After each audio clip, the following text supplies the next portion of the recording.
How's everyone doing? Good, I'm excited to be here. We literally just finished up our summer day camp that we had with the Best of the Batch Foundation. We had 155 kids. We did it for 7 weeks, 4 days a week. So here's the trick that we've learned throughout. So to all my kids that are listening, this is for all you parents that you want them to be quiet, right? So kids, if I was to yell, Red Robin, what would you say? So, listen up. So in unison, when I say Red Robin, I want you all to say Young. Red Robin. So, it's critical because when I yell that, that means something else important is coming behind it, so I need you to put your listening skills on. Fair? If you start to get loud and I yell it, I need you to calm it down just a little bit. So, parents, that's the trick right there. If you're sitting at home, you're Red Robin. It works, right? It works. So, as we go through this, and literally as I'm sitting out here and watching this, it reminds me a lot of being at home. And I say that because a lot of people look at me and they see the end result, which is the 15-year NFL veteran. Doing all of these awesome things, but they forgot the process on what it took to get here. And when I say that, meaning, when I open up my doors, and I remember somebody telling me that greatness doesn't come from here. Literally, somebody said, greatness does not come from here. Now here I am in Homestead. Greatness doesn't come from here. Then they said, greatness doesn't live here. And just imagine thinking about that when you're a young child, or maybe in your situation that you're in, and you're trying to go out there and accomplish some of your dreams that you're trying to work on. And when you get to that point, then somebody's already creating doubt before they even had the ability to watch you perform. And that was me. And when I look at that, the one thing that I always talk about is dreams. And that was something you fired up that you had. The D was for what? Dreams. And when you talk about dreams, dreams are nothing more than plans awaiting action. And sometimes you may be the only person that can see your vision. I'm going to repeat that. Dreams are nothing more than plans awaiting action. And sometimes you may be the only person that can see your vision. Think about that. Somebody talk about your family. Talking about, heck, maybe the neighborhood you come from. Do you believe that lie? Or do you challenge that lie? If you look back on the NFL football field, most head coaches, they have two challenges, right? Throughout the course of it, they have this little red hanky that they have out in their pocket. And sometimes you're sitting there watching a football game, and the play happens throughout the course of the game, and you all are yelling at the TV, or maybe you're at the game, and you're yelling at Mike Tomlin talking about, throw the flag! Why? Because you believe that that play may have a direct outcome of the football game. But at some point, you may need to throw that challenge flag on yourself. When those self-doubts start creeping in, things that you talk about you cannot accomplish. Those are things that I talk about when I'm talking about challenging yourself. But the one thing, when I'm looking at it, and I'm growing up just down the river in Homestead, PA, very similar to what we're seeing here. When they talk about my goals, they ask me, what did I want to do? I said, I want to be a professional football player. They said, well, how are you going to do that? How are you going to do that? But remember, when I told you, hey, greatness doesn't come from here, they didn't even believe in that. And at that point, they said, well, where are you going to go to school? I said, first of all, graduating high school is not even a conversation in my home. My mom said, that's a no-brainer. That's the least you're going to do. But now trying to figure out what else I was going to do. They said, how are you going to play professional football? What school are you going to? I said, Eastern Michigan. And they said, well, where's Eastern Michigan at? I said, Ypsilanti. And they said, Ypsi who? How do you even spell it? Some of you all might be sitting here talking about, how do you spell Ypsilanti? Right? Ypsilanti spelled Y-P-S-I-L-A-N-T-I. You put that on your form millions times over. And at that point, you're saying, how are you going to get there? So when I get to Eastern Michigan, I'm thinking I'm going to play right away. That didn't happen. I sit 1 year, I sit 2, I start to get frustrated. The coach is looking at me like, what's going on? And at that point, I remember having a conversation with him. He said, Charlie, he said, what's wrong? I said, we're not winning because you're not playing me. And he said, what? I said, we're not winning because you're not playing me. And he's looking at me again, and I'm like, I'm already greater than what I am now. And he said, Charlie, listen to you. He said, it's not your ability, it's your attitude. I said, my attitude? He said, look at you, you won't even shut up and take criticism. And at that point, I had to reel some things in, and I'm saying to myself, okay, you have my attention. He said, this is what we're going to do. He said, number one is being ready. What's being ready? It's a high standard of me putting in the work and doing daily what ordinary people do occasionally. Putting in the work and doing daily what ordinary people do occasionally. I'm like, okay, you have my attention, but I'll pause for a moment because I'm going to take it back to where I'm sitting in these seats with you kids. I was in 6th grade. I remember at the end of the school year, the guidance counselor, he calls about 30 people downstairs, and we're all sitting in a room, and he's like, everybody's excited. He's like, man, what we getting ready to do? I said, I don't know, I'm getting ready to go to Kennywood. I'm about to get my outfit together. And literally, the guidance counselor comes out and says, I just want to congratulate all of you. I said, yeah, congratulate me. I can't wait to see how the sneaks I'm about to put on. He said, I just want to congratulate you all because you all failed 6th grade. I'm like, how the heck do you fail 6th grade?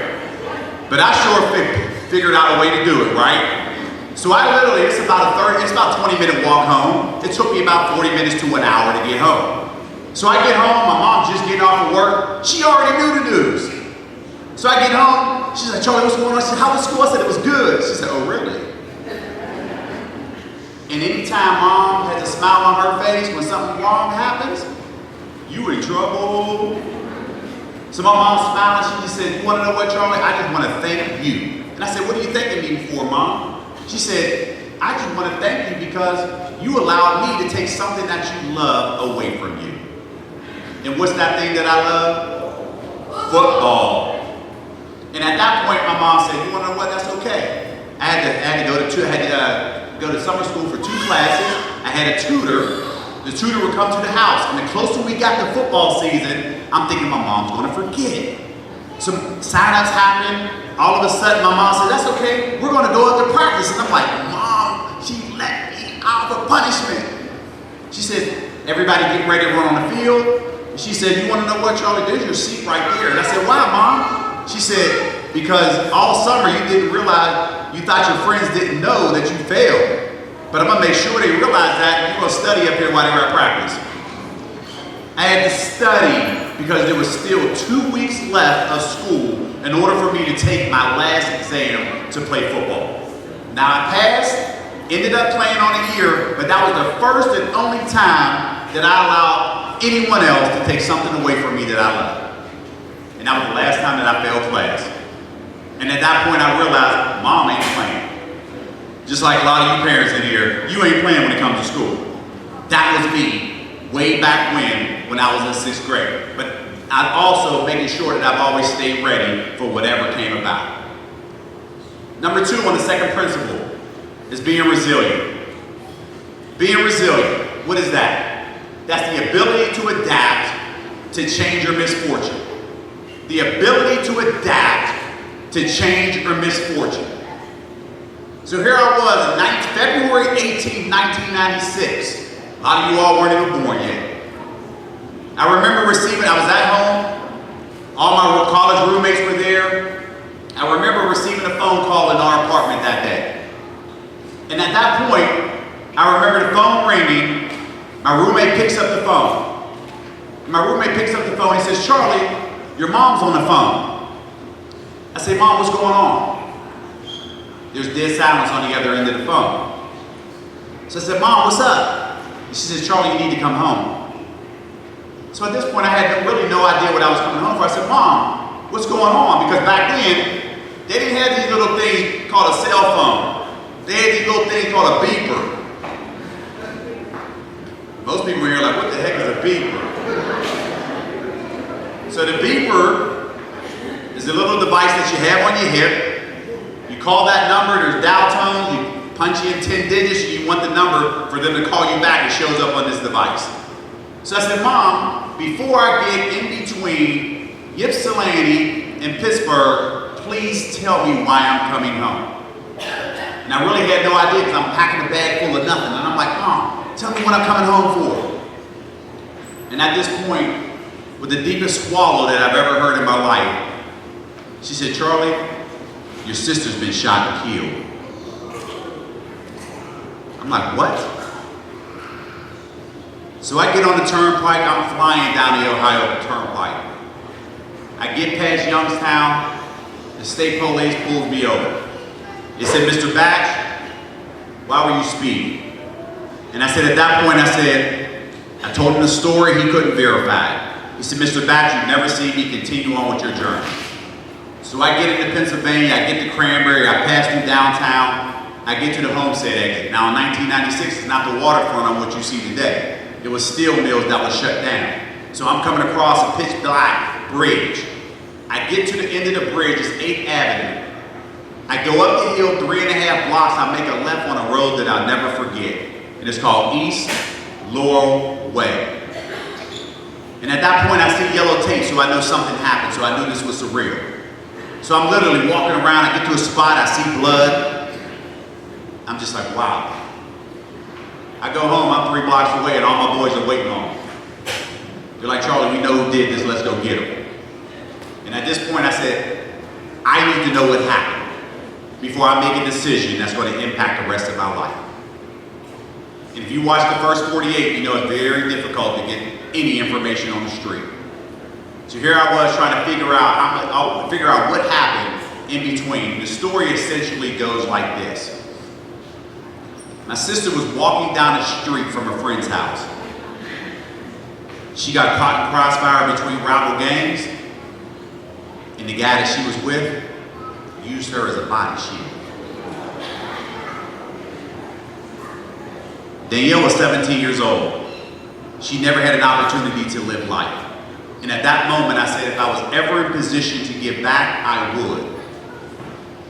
I wanted to set a goal because there's something in my family that's never been done. That was number one, graduating college. I was able to do that in 1997. And then hopefully, one of those 32 teams would know who Charlie Batch was. I ended up getting drafted by the Detroit Lions in the second round in 1998. Immediately after that season, January of 1999 is when we started our foundation, which was called Best of the Batch Foundation. Did some one-off programming in Detroit. When I came here to Pittsburgh in 2002, I thought that would be my only year. And at that point, we created a basketball league. 125 kids, 25 volunteers. By year 3, we were at 300 kids, over 100 volunteers. Just imagine Aliquippa coming to Homestead. Just imagine Clare, Jeanette, West Mifflin, Washington, all these communities coming into Homestead to play basketball. That's what we were able to create. And in our 19 years that we've been running our basketball league, we've only had one fight. One fight. That was 2 little girls fighting over a little boy that they claimed that they were going with. So I'm like, that's the worst that can happen. You want to know what? I'll take that all day. We started building and building. We are an educational foundation. We focus on STEAM education. We focus on after school. Basketball was that low-hanging fruit. In order to come play basketball, sure they want to come. And then you have to attend 4 mandatory study halls and read a book throughout the course of the summer. Those are my rules. And that ultimately is how we now has grown, and we are now over 3,800 kids annually in 9 counties throughout southwestern Pennsylvania.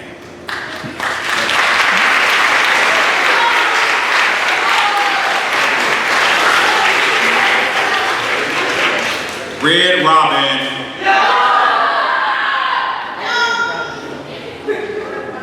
So when we get to this point, now, everyone is asking what's next.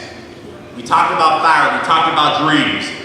My dream wasn't the reality of somebody else. I said I want to build and grow bigger than what we have now. They said, Charlie, how the hell are you going to do that? I said, I'm going to meet with the right people. It's my vision. We're going to try to make this happen. We started this vision in 2013. I said, we are going to build a building and we are going to do something for our kids. We're going to get them off the street. We're going to focus on education. They said, there's no way in hell you're going to do that. I said, oh, really? Oh, really? I'm going to take you to what my dream was and how it became a reality. And if you know anybody in the Steel Valley area, they can tell you. You want to know what? is being done.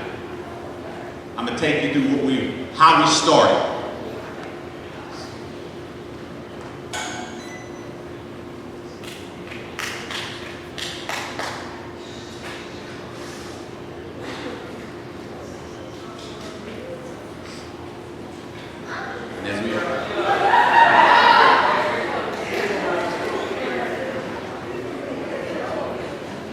So as we sit here, it's warming up.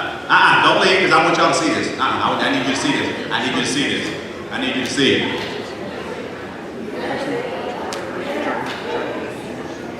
So here we go. So our foundation, right? Our foundation building started in this building. We've been in this building for 18 years. The original goal was to acquire this parcel here. That was it. Maybe make a connector between the two to connect our computer labs. But our vision wasn't our vision. God had a completely different vision than what we had. In the state of Pennsylvania, if you are a nonprofit within 500 feet of a vacant property and you take care of it, the state of Pennsylvania would deed it to you free and clear. We said, oh, we on to something. Literally, F&B Bank owned this parcel. They were asking $92,000 for that parcel. I explained what I wanted to do. F&B Bank said, Charlie, we believe in what you're doing. Make us an offer. I said $12,000. They said, deal. I'm like, damn. I should have said 5. Now, we got all of these under our parcel. The next slide is showing you what the rendering is going to look like. Next slide. So, our goal, keep the existing building, demo everything else, and build it out. So everything in color is what our dream was. Here's the area of what it looks like right now. Next slide, please.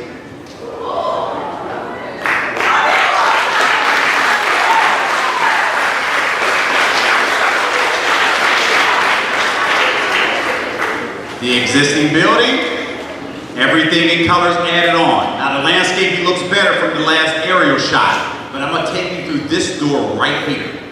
When you walk through this door, the one thing that you will completely notice is the fact that it doesn't remind these kids of school. Because in school they're taught to be quiet, sit down all day. When they walk in this building, we're going to burn all the energy out of them.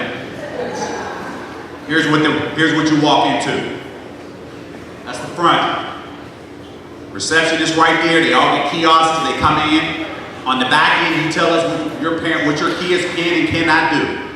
Nut allergies, I don't care what social media sites they're allowed on, they're not allowed on. We follow all of that, we pay attention to it all, because we have everything on the back end. Next slide. What we've done is have high-end residential, not commercial, high-end residential. Why? Because these kids don't know how to cook.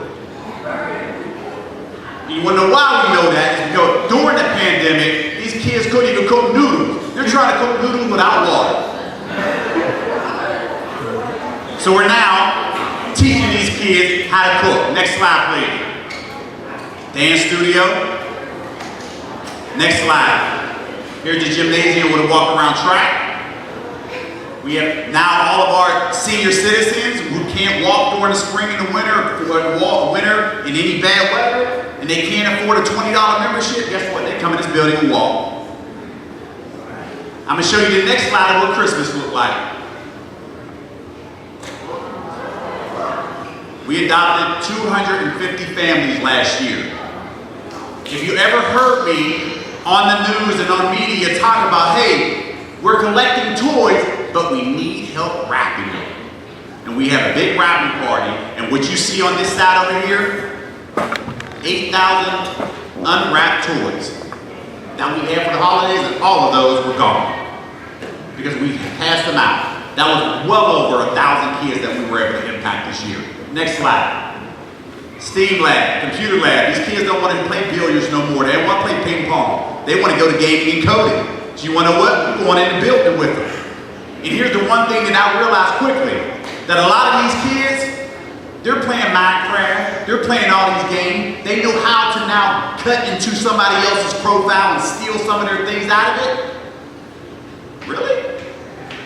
Because I do realize that the company that we have around here called PNC Bank, they actually hire kids as cyber hackers in the middle of the night to go in and create and see if they can pierce the security system.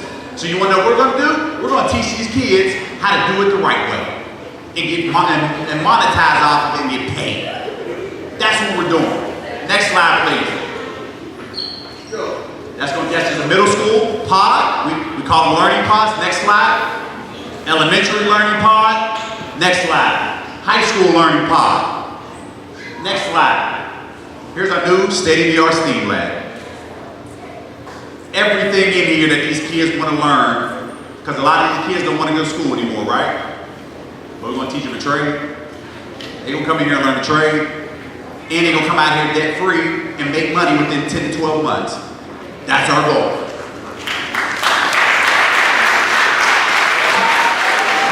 Wellness wing. And people say, why do you have a wellness wing? Because most hospital systems leave areas like this. We're going to bring it back. We are going to bring it back. So what we've done is, next slide, we brought a hospital system into Homestead.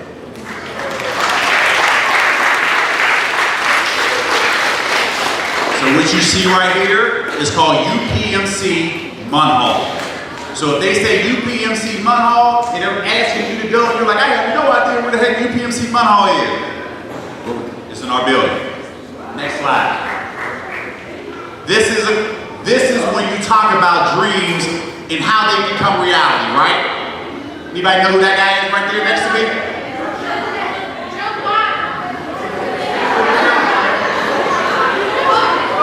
Red Robin. Quiet down, guys. I'm almost done. Who is it? All right, slow. I did hear it over there. Quiet down. Quiet down. This is Art Rooney. This is the Pittsburgh Steelers owner. People don't recognize him because you don't turn on the game and say, I'm here to watch the owner of the Steelers. But he believed in this project. This picture was taken at the groundbreaking of when we started this project. He didn't have to come, but he believed in it. Here's the one picture standing in the same identical spot of where we took this picture. Next slide.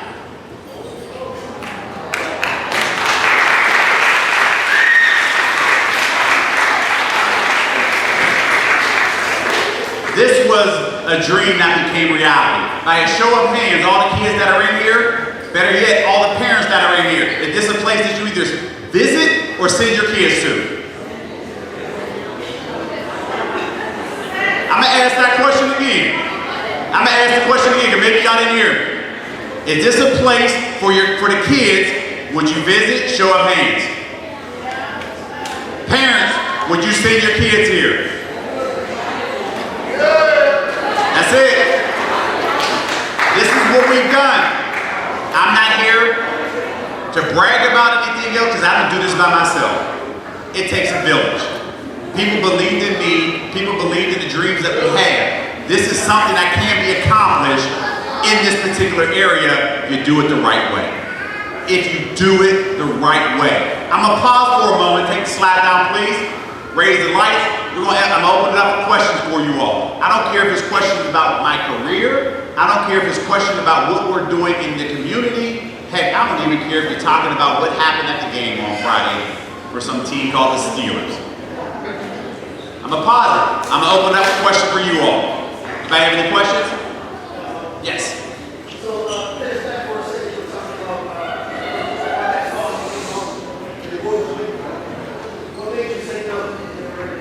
So here's the question. The question is, when I received that phone call from my boys, what stopped me or what prevented me from not doing what I truly wanted to do? For me, I knew what I didn't want to do, which was sit in the jail cell for the next 20 to 30 years.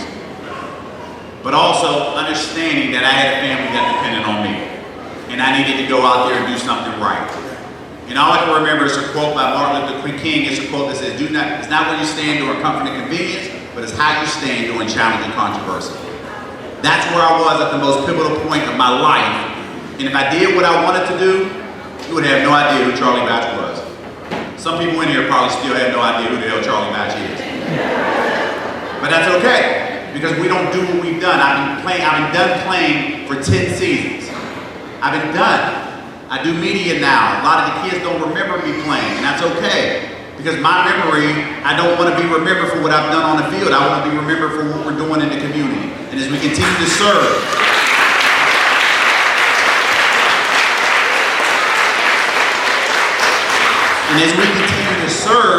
all I'm trying to do is assist and help you all do the same. Because when we started 23 years ago, it was a challenge. When you ask people to show up, when you ask people to volunteer, you see their true colors. Because people would be like, call me anytime you need me. And then when you call them, they don't answer. We've seen that happen before, right? It's up to us to take back our communities and do things the right way. And that's all we're trying to do, not just in the Homestead, Steel Valley area, but throughout any region that we touch. Yes.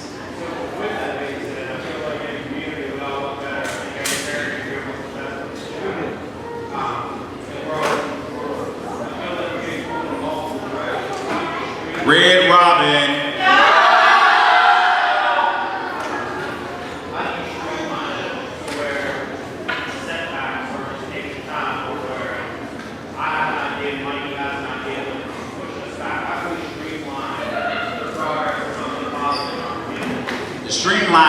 Streamlining, when you get to this point of trying to figure out how you can do these things.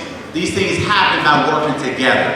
If you have an idea, and you don't blend and don't want to work together, you're pulling things apart, you're separating. You have to figure out ways to grow together. So that was the one thing that we did. For instance, I talked about our summer day program. 155 kids for 7 weeks, 4 days a week. What we did was meet with all the community stakeholders. What are you doing well? What are you doing well? What are your times that you're working with these kids? Because we're all pulling from the same pool. We work around that.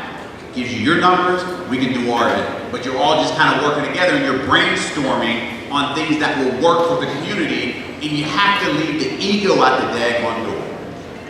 I don't care who gets credit for this. I don't. Because it's not impacting me, it's impacting these kids. And if that's the change that you want to make, everybody has to put the egos out the door. Plain and simple. If you do that together, people are willing to work with you. But if there's some type of whisper that y'all ain't got it together, guess what? People on the outside are listening there. They say, hey, I heard that something's going on. You'd be surprised how small that really is 2 degrees of separation. Most people say 6, it's 2 degrees of separation. All you gotta do is pick up the phone and somebody knows somebody, they can connect you right to who you need to connect with. Get it together and tighten it up. Anyone? Yes. I see you put your hand up. Yep. Yes. The number I wore number 16. That's when I played, yes. And I played quarterback. So I played quarterback and I backed Ben Roethlisberger up for 9 of the 11 years that I was with the Steelers. Say it one more time. Do I? Joe Montana was better than I was. So yes, same position, yes. Yes, I'm sorry. So the question is, what is our next big goal? The next big goal is just continuing to grow on things that we're doing now. We literally are only 2 years old from our facility. So as we continue to grow, the sky's the limit. And we're only going in the direction of what the kids want to take us. Because things that I liked as a kid, these kids don't like anymore. It's just what it is. And right now, literally when we were growing up, you can find out where everybody was at because all the bikes were probably in one location. Now these kids don't even have to go they don't even have to play video games next to each other. They just go online and they're talking amongst it. Now it's up to us, the police, the social media apps that they're on, how they're communicating with each other when they're talking.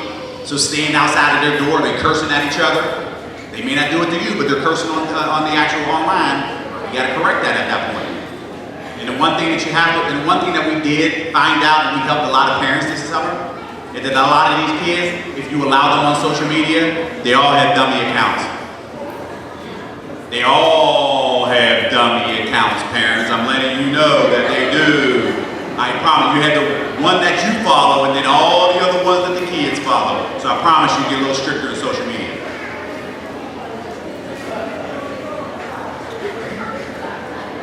Yes. Question is, how many passing yards did I have?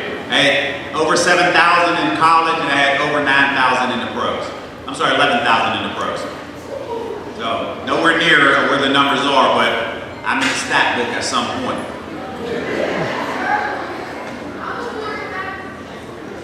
How are your grades? Don't look at mom. I'm talking to you. Yeah, you quiet down on that one, huh? All right, so as we close here, here's the one thing I'm gonna do is you all are getting excited about the school year. I need all the kids that are in here, I need you to repeat after me. All the kids that are in here right now, repeat after me. We're gonna turn C's to B's. We're gonna turn B's to A's. And A's into A pluses. Now, to my parents that are in here, if your child is in here, they just made a verbal contract with you. And you need to hold them and hold them accountable to make sure that their grades are up. Because guess what? If they're playing sports, they all want that scholarship at some point. It's our time to stay on them, hold them accountable, so we know that they can flourish and do anything that they want to do. So I'm rooting for you, and here's one quote that I'll leave you with. It's a quote that says, I hear my people in the back. Right? I'm gonna hear it one more time. Red Robin. Here's a quote that I'll leave you with. It's a quote by Ralph Waldo Emerson. It's a quote that says, do not go where the path may lead. Go instead where there is no path and leave a trail.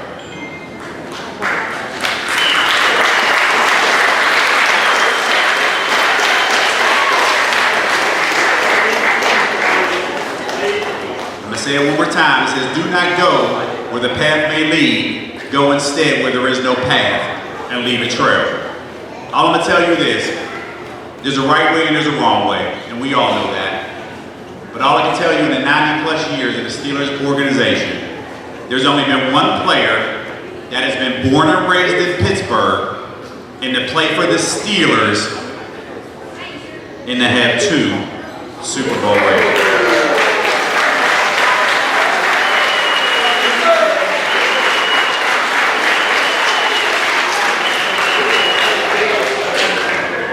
At this point, parents, I am with you, and if we can help in any way, please don't hesitate to reach out.